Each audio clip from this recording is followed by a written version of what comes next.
오늘 이 복된 시간에 주시는 하나님 말씀 함께 보도록 하겠습니다. 오늘 우리에게 주신 하나님 말씀 베드로 후서 1장 12절부터 15절까지 말씀입니다. 신약 성경 382면에 있습니다. 베드로후서 1장 12절부터 15절까지입니다. 히터 좀 꺼주실까요? 네.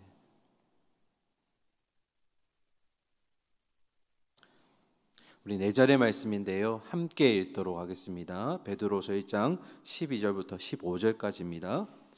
그러므로 너희가 이것을 알고 이미 있는 진리에 서 있으나 내가 항상 너희에게 생각나게 하려 하노라. 내가 이 장막에 있을 동안에 너희를 일깨워 생각나게 함이 옳은 줄로 여기노니 이는 우리 주 예수 그리스도께서 내게 지시하신 것 같이 나도 나의 장막을 벗어날 것이 임박한 줄을 알미라. 내가 힘써 너희로 하여금 내가 떠난 후에라도 어느 때나 이런 것을 생각나게 하려 하노라. 아멘. 할렐루야. 지난밤 평안하셨습니까? 네, 새로운 한 주의 시작입니다. 예배로 문을 열고 또 오늘 하나님 주시는 은혜로 영적 전투에 이겨내시기를 당부드립니다. 자, 오늘 베드로후서 1장의 말씀 계속 보실 텐데요, 베드로후서에 보시면 오늘 본문에 보시면 12절에 한번, 그리고 13절에 한번, 15절에 한번 이렇게 3번 반복해서 베드로가 하는 말이 있습니다. 한번 찾아보실까요? 뭘까요? 그렇죠. 네. 생각나게 하려 함이라. 무엇을 생각나게 하려고 하는 걸까요? 오늘 그걸 이제 우리 찾아보면서 메시지를 함께 나누려고 합니다. 먼저 12절 말씀 보고 우리 본문 한번 보도록 하겠습니다. 12절입니다. 그러므로 너희가 이것을 알고 이미 있는 진리에 서 있으나 내가 항상 너희에게 생각나게 하려 하노라. 아멘. 12절에 보시면 이것을이라고 되어 있는데 정확하게는 이것들입니다. 복수형인데요, 베드로가 1장 3절부터 지난 우리가 배웠던 11절까지의 베드로의 권면들을 지금 얘기하는 겁니다. 잠깐 복습해 볼까요? 3절에 보시면 예수님의 하나님의 전지전능하신 능력으로 우리에게 2가지를 이미 주셨다라고 말씀하십니다. 그 2가지가 첫 번째는 영원한 생명을 우리에게 주셨고, 그리고 두 번째로 경건한 삶을 살 수 있는 능력을 우리에게 부어주셨다라고 말씀하십니다. 그러니까 하나님의 능력이 내게 임한 것을 내가 어떻게 알 수 있습니까? 라고 질문을 하면 2가지입니다. 첫 번째가 내 마음속에 영생에 대한 믿음의 확신이 있다. 이게 이제 하나님이 주신 능력이 내 안에 있다는 걸 발견하는 것이고요. 또 한 가지가 내가 예수를 믿기 전과 예수 믿고 난 다음에 내 삶이 어떻게 변화했는가. 내 삶이 변화했다면 뭡니까?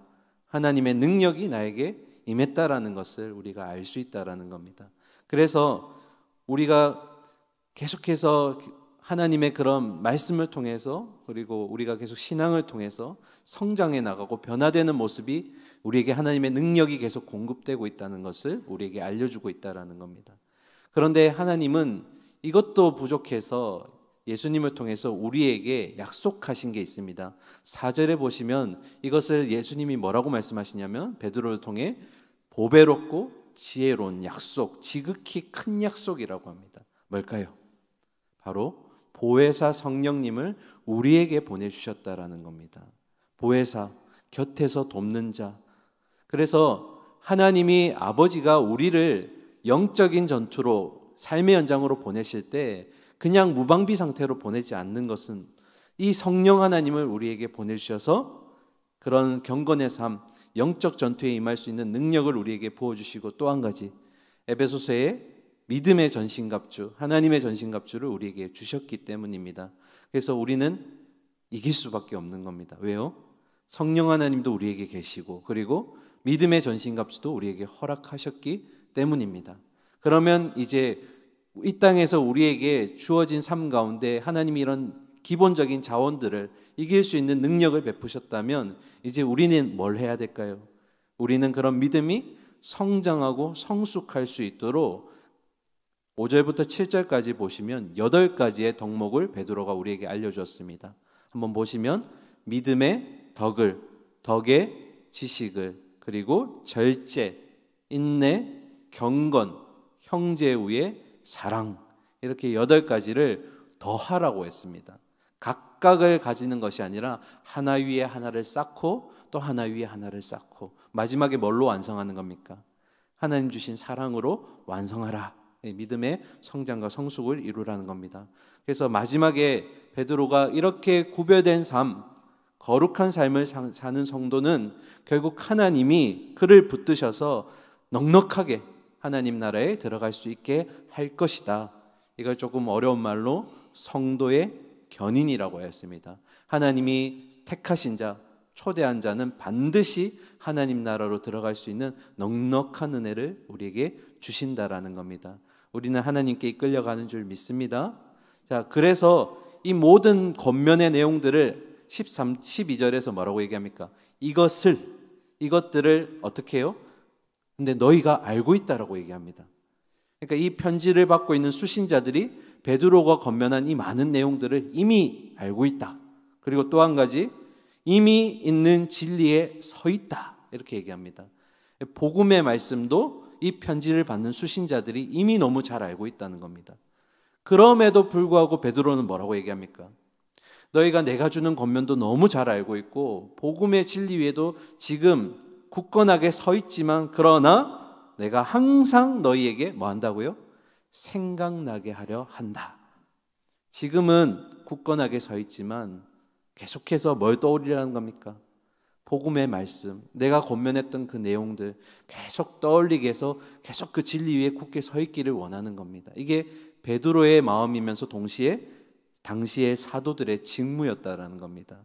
성도들이 말씀이 계속 머릿속에 떠오르고 생각남으로써 그 진리 위에 서 있는 것, 넘어지지 않는 것.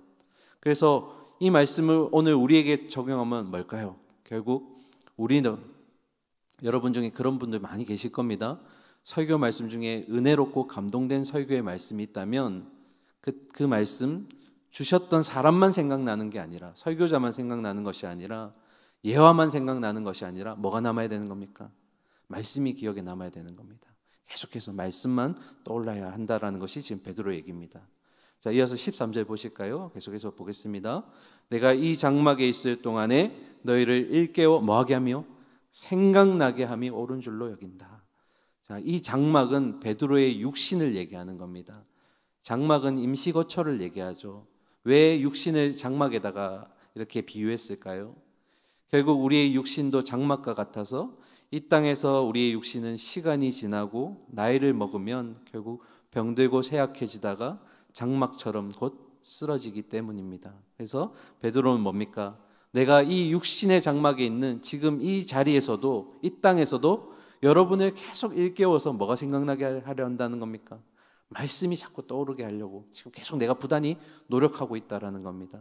그런데 우리가 육신의 장막을 벗을 때에 겁나지 않습니다. 왜 그럴까요? 왜 겁나지 않을까요? 찬송가 260장, 우리가 너무 잘 부르는 찬송인데요, 우리의 죄에서 구하시려, 3절 가사에 보면 이렇게 되어 있습니다. 한번 같이 읽을까요? 시작. 나 지금 죄에서 사함받아 거룩한 백성이 되었으니 이 육신 장막을 벗을 때 뭐 할 게 없다고요? 겁날 것 없겠네. 왜 겁나지 않을까요? 육신의 장막을 벗고 나면 우리는 마침내 하나님이 예비하신 그 하늘 초소, 하늘 본향에 임하게 될 줄 믿습니다. 그래서 육신의 장막을 벗을 때도 두렵지 않습니다. 겁나지 않습니다. 우리는 하나님이 예비하신 그 자리로 갈 것이기 때문입니다. 하지만 이 땅에 있는 동안에도, 육신의 장막에 있는 동안에도 우리는 뭐 해야 됩니까? 계속 말씀이 부단히 생각나게 애써야 한다라는 겁니다. 자, 이어서 14절도 동일한 내용입니다. 한번 보실까요? 이는 우리 주 예수 그리스도께서 내게 지시한 것 같이 나도 나의 장막을 벗어날 것이 임박한 줄을 알미라. 12절부터 14절까지 내용을 보시면 계속해서 베드로가 반복해서 얘기하죠. 내가 이 땅에 있는 동안에 너희가 자꾸 말씀으로 생각났으면 좋겠다. 말씀 위에 굳건히 섰으면 좋겠다. 그리고 이제 베드로가 직감한 겁니다. 아, 그때 예수님이 나에게 말씀하셨던 내 마지막 때가 이제 나에게 찾아온 것을 이제는 알겠다. 그래서 저는 성경의 말씀을 보면 좀 영에 민감한 자들, 그리고 바로 서 있는 자들을 보면 자기의 죽음이 임박했다는 것을 아는 것 같아요.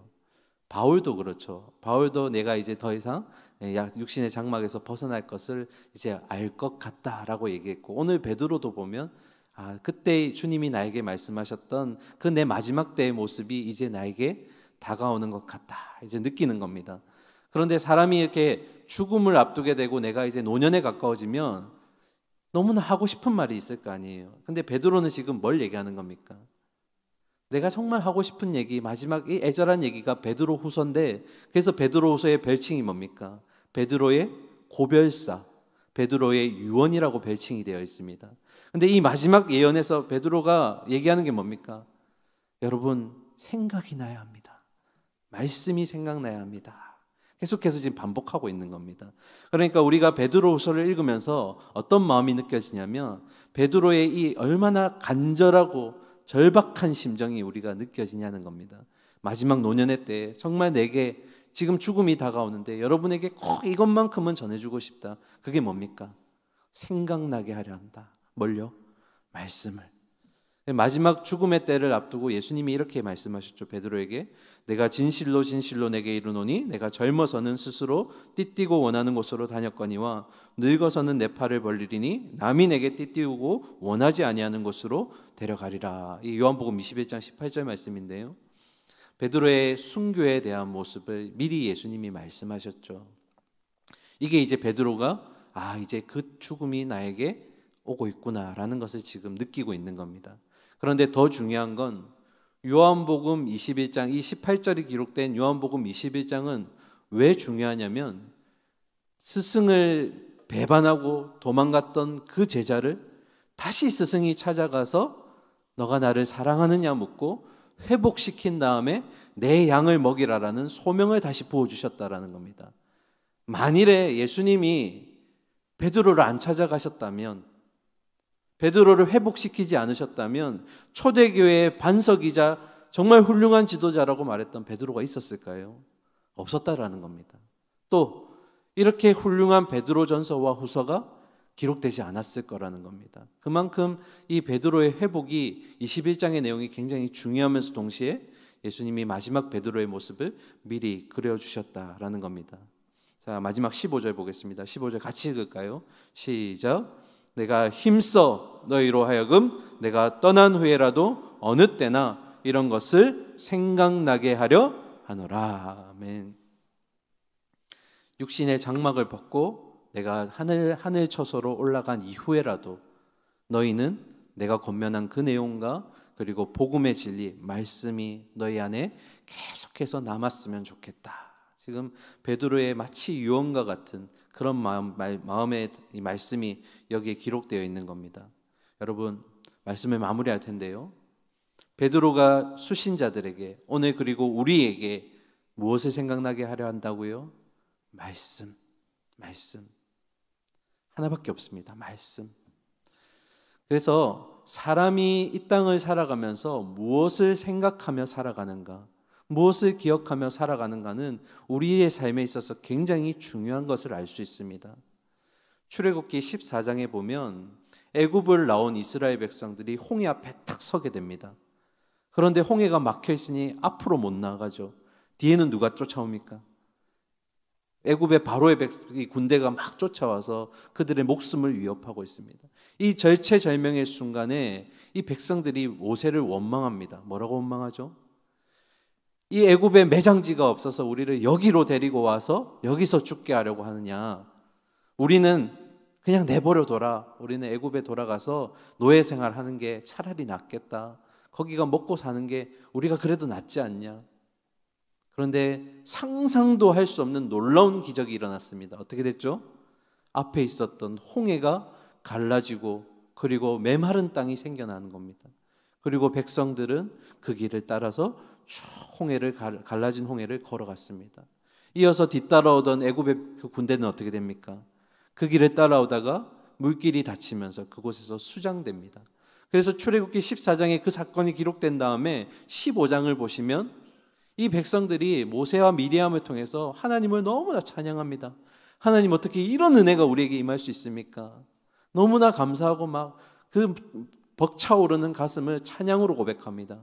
그런데 아니나 다를까 16장이 되면요, 그 다음 장에 바로 다음 장 넘어가면 마실 물이 없어서 먹을 게 없다라는 이유로 주셨던 은혜 다 까먹고 다 잊어버리고 뭐합니까? 또 불평하고 원망하는 겁니다.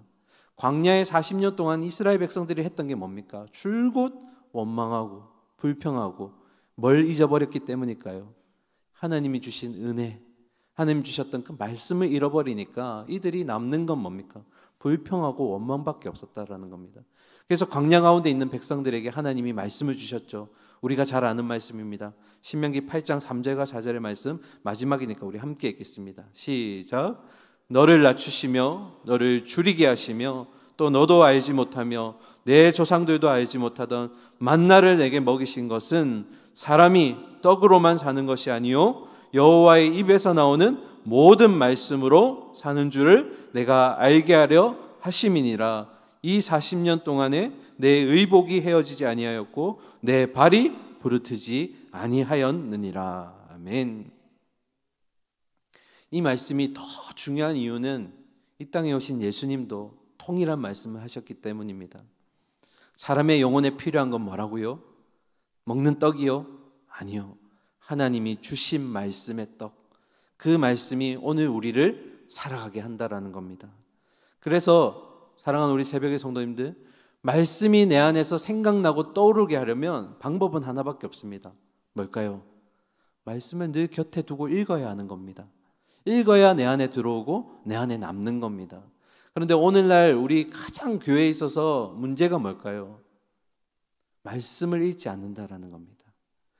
우리의 영에 허기가 지고 있는데, 배고픔이 있는데 그걸 다른 것들, 세상의 것들로 채우니까 이상한 포만감이 생겨서 우리가 이 말씀 때문에 허기지다는 걸 못 느끼고 있다는 겁니다. 사랑하는 성도님들, 임박한 죽음을 앞둔 베드로가 또 말씀이 우리에게 한 가지를 얘기합니다. 뭘까요? 화면 한번 띄워주실까요? 마지막 같이 읽겠습니다. 간절한 마음으로 시작. 말씀이 생각나야 합니다. 다시요. 말씀이 생각나야 합니다. 마지막 말씀이 생각나야 합니다. 말씀이 있어야 우리가 살아갈 수 있는 겁니다. 사랑하는 우리 새벽의 성도님들, 오늘 이 새벽을 깨우면서 내 안에 말씀이 남아있는가? 내가 정말 말씀대로 살아가고 있는가? 그 기준이 오늘 말씀이 되고 우리의 삶을 이겨낼 수 있는 힘 또한 말씀이 되기를 소망합니다. 부디 말씀이 내 삶에 밝은 빛을 비추어주는 등불이 되어서 이 어둠 세상 가운데 그 빛을 쫓아 살아가는 빛의 성도들 되기를 간절히 소망하고 축원합니다. 함께 기도하겠습니다.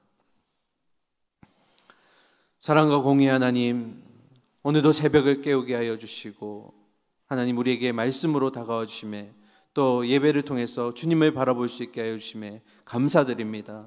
하나님, 오늘 베드로후서의 말씀을 통해서 우리는 다시 한번 우리의 허기짐을 무엇으로 채워야 하는지, 이 어두운 세상 살아갈 때 우리가 무엇을 쫓아 살아가야 될지를 다시 한번 깨닫고 배우게 됩니다.